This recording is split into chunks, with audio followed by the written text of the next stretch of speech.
Welcome back to the Fighting Saints Report. Jack Milewski and Jim Leitner as we look at the weekend that was in the USHL, and then we'll dive into the standings. And we have to start with the biggest story team-wise in the USHL, and it's the Omaha Lancers. They've won 10 straight games.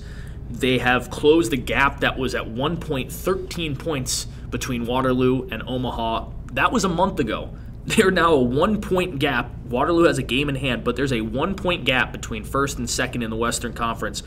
Omaha shot out of a cannon, continued the momentum, and now look like they're trying to steal Waterloo's thunder for the best team in the Western Conference. Yeah, this weekend I got an opportunity to watch a little bit of their games because, well, Saturday night your game ended early, and then yesterday Omaha played again, and it's a team that in watching them, it looks like they just have a ton of confidence right now.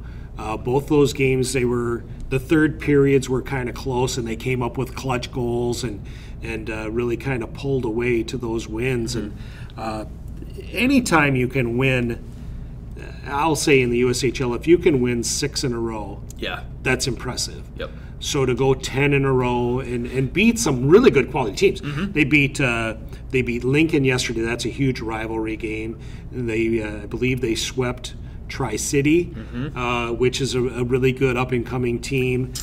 Sioux Falls and Fargo as well. They beat Lincoln 3 times in this streak. Yeah, that's almost unheard of. And I think right now, a month ago or whatever, we were talking about Waterloo. No one was ever going to catch them, that it was really a race for second place. Well, now I don't think there's any question that Omaha is going to be the team that comes out of there just because they've been playing so much better down the stretch, and Waterloo's been stumbling a little bit. So, I do think this is a team that's probably going to be the team to beat out in the West. Yeah, and what amazes me about this streak from Omaha is 3 straight weekends, 3 straight 3-3s, and they haven't lost a game. 7, 8, and 9 in February, 7th, 8th, and 9th.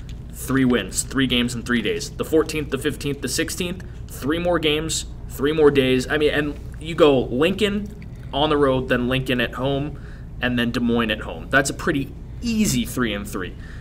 Next weekend, you're on the road in Fargo for 2 games, and then you go to Sioux Falls for the 3rd game in 3 days, and you win all 3. And then the next weekend, you go to Tri-City for 2, and then you're back home in Omaha for the last game. Those aren't easy stretches, and 3-3s in general, even if all 3 are at home, that's not easy, and they've won 9 in a row in 3 straight 3-3s. I remember us talking about this time last year. Wasn't it only maybe 1 or 2 teams swept a 3-game weekend? Or 2 teams all of last year. 2 teams all of last year won 3-3s, and now you're talking about Omaha has done it 3 straight weekends. Yeah, that's ridiculous, and but it really speaks to how well they're playing. And they're probably at a point right now where they don't want to practice. They welcome playing a lot of games because they're on such a roll and they're playing with such confidence. And when you have that confidence and you're playing that way,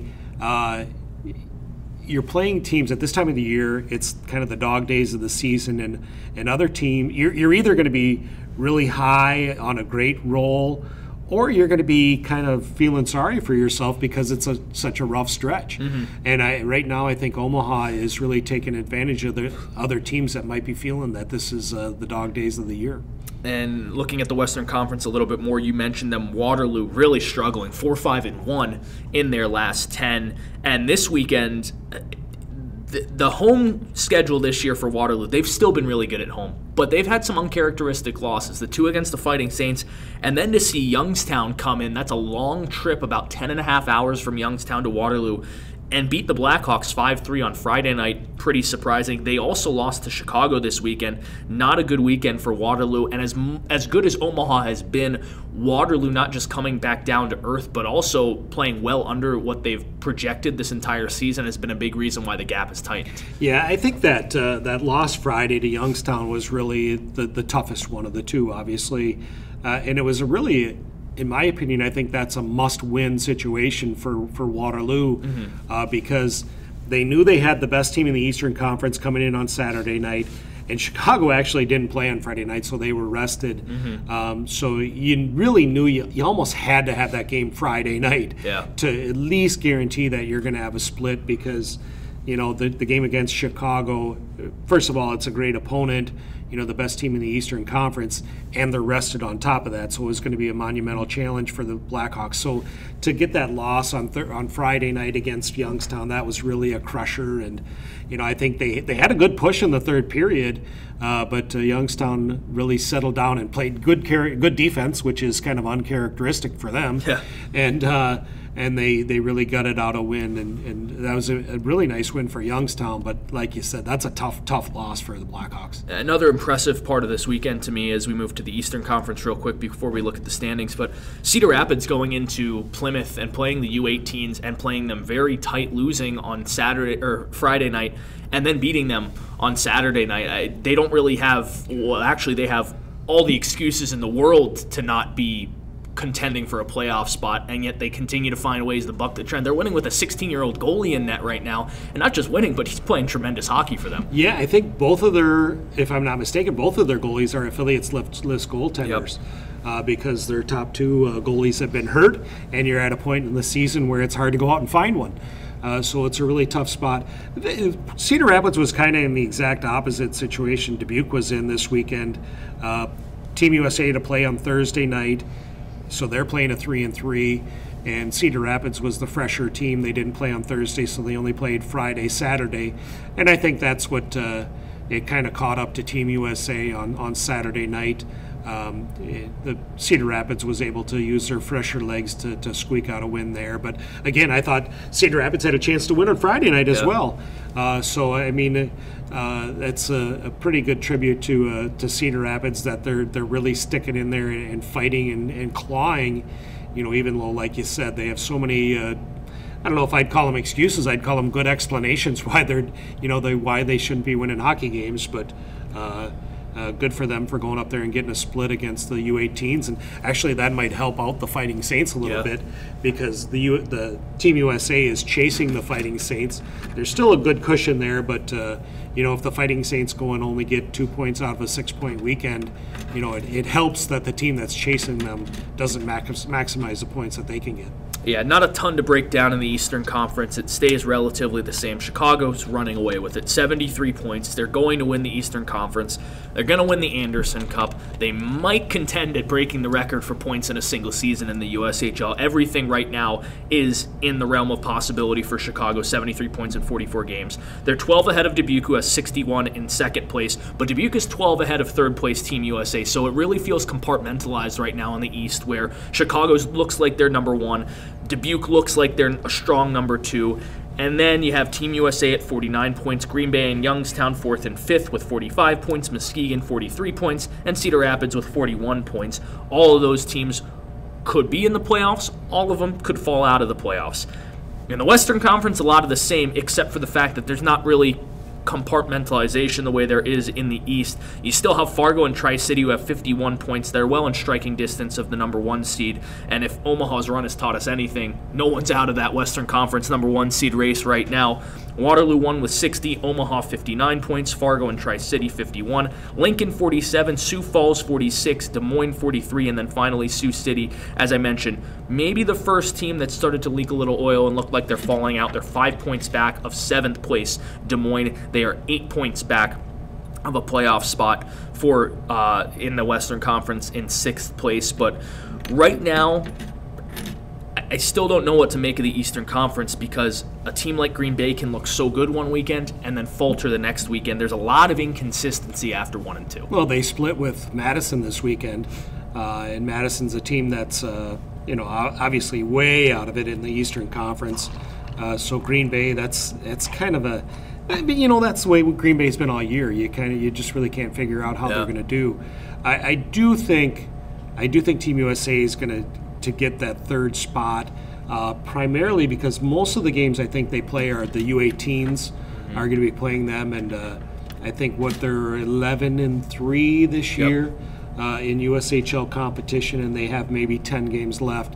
So you'd have to imagine that they're going to win the majority of those games and really solidify the spot in the playoffs at number 3. And if they do make the playoffs, it's the U17s that represent the program in the playoffs. So it'll be kind of I don't think that's a, I don't think they might get the 3 seed, but I don't see them as a real threat in the playoffs. But the U18s, I think, are really solid. Then after that, I think it's a toss-up of who's going to get in. And, we saw Muskegon play really well this weekend. We saw Green Bay up and down. I don't know about Youngstown. I don't think Youngstown's a team that's really capable of going on a big run just because of their defensive deficiencies. But, again, I think it is kind of wide open for those last few playoff spots in the East. Now, before we take our break and do some trade deadline talk, over the weekend on the road trip, the Fighting Saints get another commitment on a roster that already has a bunch of commitments, but Luke Robinson commits to the Air Force Academy, a player that I think we expected to get a commitment. It was just a matter of time, but the Air Force Academy feels like a great fit for Robinson. It's, when I heard that commitment, it was probably about the most natural fit.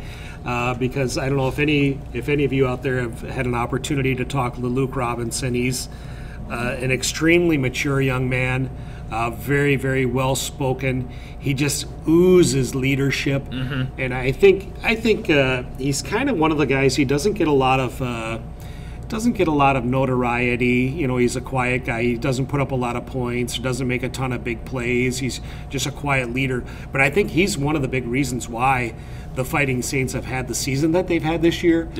Because he's been such a tremendous leader, and that, like I said, that oozes throughout the locker room. And those are the kind of glue guys that you want to have. And you go to the Air Force Academy, and that's the whole campus is filled with guys like that. So I think he's going to fit in perfectly in that academic environment. I think he's going to fit in really well in the team concept out at Air Force. And like I said, I think it's about a perfect a fit as you could possibly ask for. It doesn't feel like Luke Robinson wouldn't have success anywhere he went. No. But that being said, you're right, Air Force feels like about as tailor-made a fit as you could get for Robinson. So a big congratulations to him on his commitment there. Still a couple players that I think could commit the rest of the way for the Fighting Saints, but really their roster is chock full of commits already, so not a ton of movement to happen there just because the numbers don't work out for the Fighting Saints. Yeah, and I think what's really going to help the Fighting Saints is it looks like they're going to have a deep run, and they're going to be playing a lot of important games over the course of the next couple months.